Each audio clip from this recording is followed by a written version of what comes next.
तो भारत की ओर से एक बड़ा फैसला किया गया है। तुर्की में मदद के लिए अब कई टीमें रवाना हो रही हैं। समझ नहीं आती कि क्यों बचपन से हमें ये चीज़ बताई गई है कि वो आपको दुश्मन है, हालांकि हमारी लैंग्वेज सेम है, मोस्टली हमारा कल्चर सेम है, ठीक है।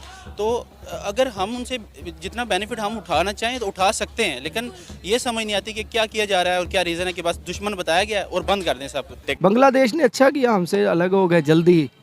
वो हम पाकिस्तान से जान छुड़ाने के बाद देखें उनकी इकोनॉमी कहाँ पहुंची।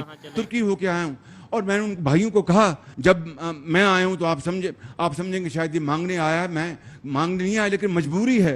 उसके साथ साथ ये पाकिस्तान को कैसे चलाएंगे, ये ट्रेड ओपन कर रहे हैं भारत के साथ के नहीं कर रहे हैं, या आज भी कश्मीर कश्मीर का गाना गा रहे हैं। इंडिया जो है ना 5वीं बड़ी इकोनॉमी के हिसाब से बड़ी पावर बन चुका है। इलेक्ट्रिक कार्स बना रहे हैं, हमने चिंगची बनाए हुए हैं।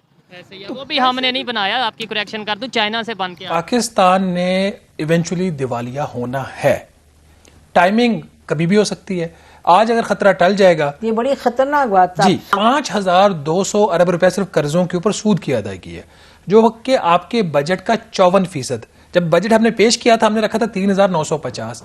7 माह में 1220 अरब रुपया इजाफी दिखा रहे हैं आप उसमें।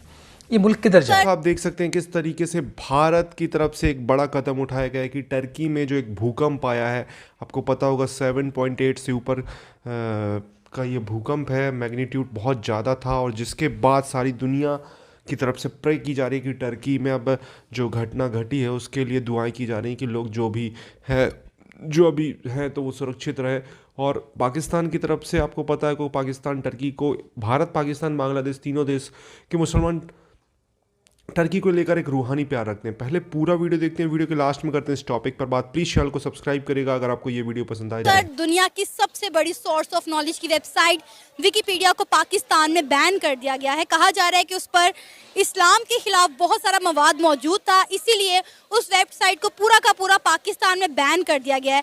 क्या कहेंगे इससे हमारी जो यूथ है, जो लोग विकिपीडिया से नॉलेज गेन करते थे, उनको कितना नुकसान हुआ है?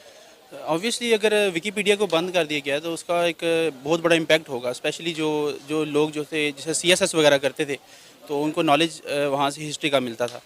तो अब दिन ब दिन यही देखा जा रहा है कि पाकिस्तान में कभी विकिपीडिया बंद हो रहा है, कभी यूट्यूब बंद हो रही है, कभी मतलब कुछ समझ नहीं आ रही कि इस मुल्क में हो क्या रहा है। और अगर हम इसके अगेंस्ट अपने हमसाये मुल्क इंडिया को देखें तो वहाँ per day by day development हो रही है, लेकिन पाकिस्तान ग्रेजुअली मतलब समझ नहीं आ रही कि हो क्या रहा है इस मुल्क के साथ।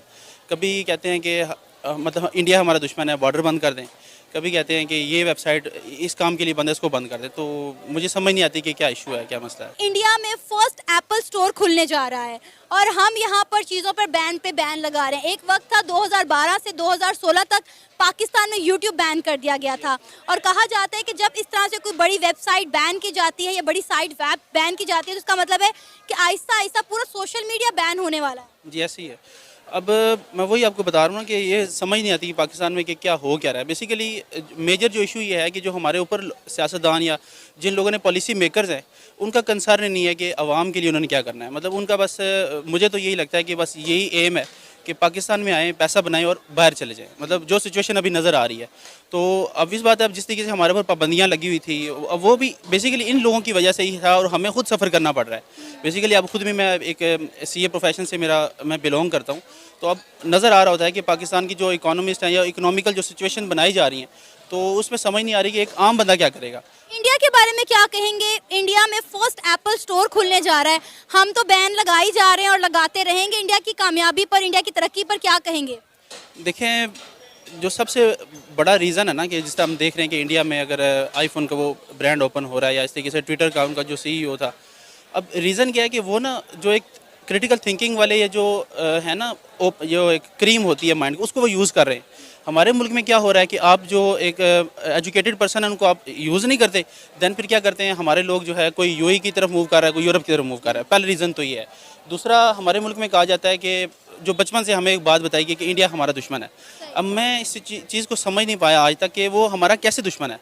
मतलब एक इतनी बड़ी इकॉनमी है, फॉर एग्जांपल अगर हमारा उनके साथ ट्रेड ओपन हो जाती है तो देन इसका बेनिफिट उनको इतना नहीं होना जितना हमें होगा, क्योंकि वो एक बहुत बड़ी पॉपुलेशन है। हमें इंडिया की ज़रूरत है, इंडिया को हमारी ज़रूरत नहीं है। जी ऐसे ही है, ये फैक्ट है। मतलब और पाकिस्तान में लोगों को मुझे समझ नहीं आती कि क्यों बचपन से हमें ये चीज़ बताई गई है कि वो आपको दुश्मन है, हालांकि हमारी लैंग्वेज सेम है, मोस्टली हमारा कल्चर सेम है, ठीक है। तो अगर हम उनसे जितना बेनिफिट हम उठाना चाहें तो उठा सकते हैं, लेकिन ये समझ नहीं आती कि क्या किया जा रहा है और क्या रीज़न है कि बस दुश्मन बताया गया है और बंद कर दें सब कुछ। और पूरी दुनिया इंडिया के साथ अच्छे टर्म्स बनाकर वो मुफाद हासिल कर रही है, अगर कोई इससे महरूम है तो सिर्फ पाकिस्तान। जी ऐसे ही है, बिल्कुल। मैं वो आपको बताया ना कि जो हमारे पॉलिसी मेकर्स हैं उनका कंसर्न पाकिस्तान की डेवलपमेंट नहीं है। अगर पाकिस्तान की डेवलपमेंट कंसर्न होता तो मेरे हिसाब से पहला गोल ही उनका ये होना चाहिए था कि हमारे इंडिया के साथ अच्छे टर्म्स होने चाहिए। तो और जब कभी इंडिया के साथ ताल्लुकात अच्छे करने की कोशिश की गई, मसला कश्मीर पर लाकर तमाम मसला वहीं पर दबा दिया गया। जी ऐसे ही है, और ये ऐसा मसला है कि कभी हल भी नहीं होना। पाकिस्तान को जब सऊदीया से एड मिलती है तो हम काला बुर्का पहन लेते हैं, जब यूएस से एड मिलती है तो हम मॉडर्न हो जाते हैं। कभी हमारा दिल करता है कि हम तुर्की को फॉलो करें। आखिर हमारी अपनी आइडेंटिटी है या नहीं है, और कैसे हम अपनी आइडेंटिटी को फॉलो कर सकते हैं, इस हवाले से पाकिस्तान की पब्लिक से बात करेंगे। और जो मेरी पर्सनल ओपिनियन है वो मैं आपको बताऊंगा वीडियो के लास्ट में। चलते हैं वीडियो की तरफ और मिलते हैं वीडियो के बाद। अस्सलाम वालेकुम। जी वालेकुम सलाम। आपका नाम? जी इरफान कैसरानी। क्या करते हैं? जी मैं डॉक्टर हूँ। डॉक्टर हैं, ज़बरदस्त। टॉपिक मेरा ये है जिस पे हम वीडियो रिकॉर्ड कर रहे हैं। पाकिस्तान में बहुत से क्राइसिस चल रहे हैं, लेकिन एक क्राइसिस ऐसा है जो कि 1947 से ही शायद चलता आ रहा है, identity crisis. As a Pakistani अगर मैं सवाल कर रहा हूँ एक पाकिस्तानी से कि हमारी क्या आइडेंटिटी है पूरी दुनिया में, और पाकिस्तान किस आइडेंटिटी की बेस पर बना था, किस विजन की बेस पर बना था?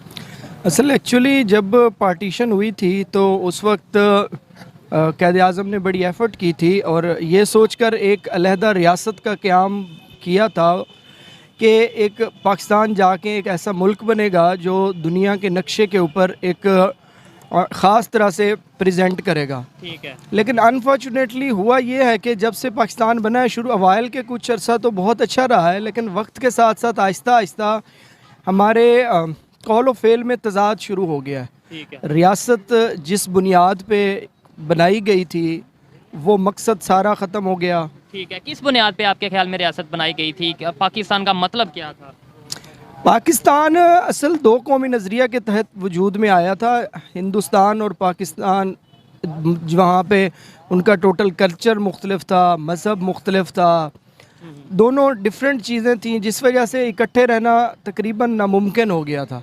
इसलिए तो दोस्तों ये वीडियो यहाँ पर होता है ख़त्म। आपने देखा किस तरीके से बात हो रही थी टर्की के बारे में। हालांकि बात बहुत सारी हो रही थी, भारत के बारे में ही बात हो रही थी। टर्की को लेकर एक आपको बता दूं, भारत, पाकिस्तान, बांग्लादेश, तीनों देश के मुसलमान टर्की को लेकर एक खासा लगाव रखते हैं, रूहानी प्यार रखते हैं। खिलाफत, अगर आपने ये टॉपिक पढ़ा है तो आप इस बारे में अच्छे से जानते होंगे। 1922 में जब खिलाफत आंदोलन एक हुआ था तो उसमें बढ़ चढ़कर भारत, पाकिस्तान, बांग्लादेश के मुसलमानों ने हिस्सा लिया था और गांधी जी ने भी उस पर पार्टिसिपेट किया था, जिसको लेकर उनको क्रिटिसाइज़ किया जाता है। हालांकि इसके बारे में ये बिल्कुल डिफरेंट टॉपिक है, ये इस टॉपिक से इसका कुछ लेना देना नहीं है। अभी बात हो रही है भूकंप को लेकर। तो यार पाकिस्तान के हालात खुद इतने ख़राब है कि शायद वो पाकिस्तान कुछ मदद ही ना कर सके। और रही बात जो टर्की में भूकंप की है, तो भारत के प्राइम मिनिस्टर मोदी जी ने खुद बेंगलोर में एक अनाउंसमेंट किया जिसमें उन्होंने बोला कि वो जो मदद हो सकेगी वो करेंगे और बहुत जल्द भेज देंगे एक टीम। तो आप समझ सकते हो एनडीआरएफ की टीम शायद टर्की चली जाए। अब ये नहीं पता कि टर्की वो मदद एक्सेप्ट करेगा या नहीं करेगा, बट भारत ने अनाउंसमेंट कर दिया। भारत टर्की के रिलेशनशिप अच्छे रहे, बट टर्की भारत के खिलाफ काफ़ी बयानबाजी करता रहा है, कश्मीर को लेकर काफ़ी बयानबाजी करता रहा है, पाकिस्तान का हमेशा साथ देता रहा है। तो अगर आप मुस्लिम कंट्रीज़ निकालें तो भारत के जो एनिमी कंट्रीज़, अगर एनिमी नहीं मतलब भारत के खिलाफ बात करते हैं पाकिस्तान के अलावा, तो टर्की है, मलेशिया है, कतर भी कभी कभार कर लेता है, यही देश हैं। पाकिस्तान तो एनिमी कंट्री है, चाइना तो एनिमी कंट्री है। तो आप समझ सकते हो सीन ऐसा है टर्की के साथ। अब भारत एक ऐसा देश है जो दुश्मन की भी मुसीबत के वक्त में मदद करेगा, तो वही अभी हम अपना धर्म निभा रहे हैं। आपको क्या कहना है इस टॉपिक के बारे में? प्लीज़ कमेंट में अपनी राय दें। चैनल को सब्सक्राइब करें। इसी तरीके के वीडियो आपको